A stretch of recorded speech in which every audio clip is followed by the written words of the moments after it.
നേതാക്കന്മാരുടെ വാവിട്ട വാക്കുകളിൽ അടിപതറി UDF. അന്ന് AK ആന്റണി, ഇന്ന് KC വേണുഗോപാൽ ഉന്നയിക്കുന്ന ആരോപണങ്ങളെല്ലാം ബൂമറാങ്ങായി തിരിച്ചടിക്കുന്നു. നിലമ്പൂർ ഫലം പ്രവചനാതീതം.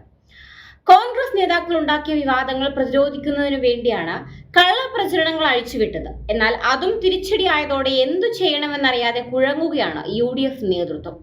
സംസ്ഥാന സർക്കാരിന്റെ ക്ഷേമ പെൻഷൻ ഇലക്ഷൻ സമയത്ത് ജനങ്ങൾക്ക് നൽകുന്ന കൈക്കൂലിയാണെന്നായിരുന്നു കോൺഗ്രസ് ദേശീയ നേതാവ് KC വേണുഗോപാലിന്റെ പ്രതികരണം.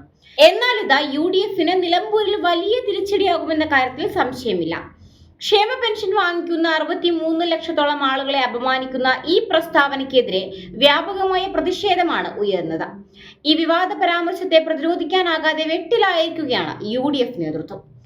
ഈ പ്രതിസന്ധി തരണം ചെയ്യാൻ മുഖ്യമന്ത്രി പിണറായി വിജയൻ മലപ്പുറത്തെ അപമാനിച്ചു എന്ന വ്യാജ പ്രചരണവുമായി UDF നേതാക്കൾ രംഗത്തെത്തുകയുണ്ടായി.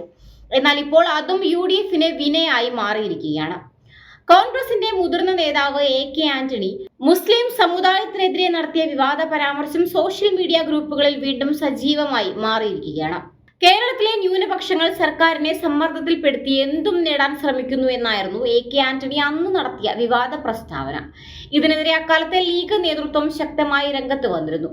അന്ന് AK ആന്റണി നടത്തിയ വിവാദ പ്രസ്താവനയാണ് സോഷ്യൽ മീഡിയയിൽ ലീഗ് നേതൃത്വത്തിനെതിരെ ഇപ്പോൾ വ്യാപകമായി പ്രചരിച്ചുകൊണ്ടിരിക്കുന്നത്. AK ആന്റണിയുടെ പ്രസ്താവനയെക്കുറിച്ച് KPCC അധ്യക്ഷൻ സണ്ണി ജോസഫിനോട് മാധ്യമപ്രവർത്തകർ ഉന്നയിച്ച ചോദ്യങ്ങൾക്ക് വ്യക്തമായ മറുപടി നൽകാതെ അദ്ദേഹം ഒഴിഞ്ഞു മാറുകയായിരുന്നു. കൂടാതെ UDF സ്ഥാനാർത്ഥി ആര്യാടൻ ഷൗക്കത്തിന്റെ പിതാവായിരുന്ന മുൻ കോൺഗ്രസ് നേതാവ് ആര്യാടൻ മുഹമ്മദ് മുസ്ലിം ലീഗിനെതിരെ നടത്തിയ പരാമർശങ്ങളും സോഷ്യൽ മീഡിയയിൽ വ്യാപകമായി പ്രചരിച്ചുകൊണ്ടിരിക്കുകയാണ്. ഒന്നിനു പുറകെ ഒന്നായി പുറത്തു വന്നുകൊണ്ടിരിക്കുന്ന വിവാദങ്ങൾ UDF ക്യാമ്പിനെ അക്ഷരാർത്ഥത്തിൽ സമ്മർദ്ദത്തിലാക്കിയിരിക്കുകയാണ്. എന്നാൽ ഈ വിവാദങ്ങളെല്ലാം തങ്ങൾക്ക് ഗുണം ചെയ്യുമെന്ന പ്രതീക്ഷയിലാണ് LDF.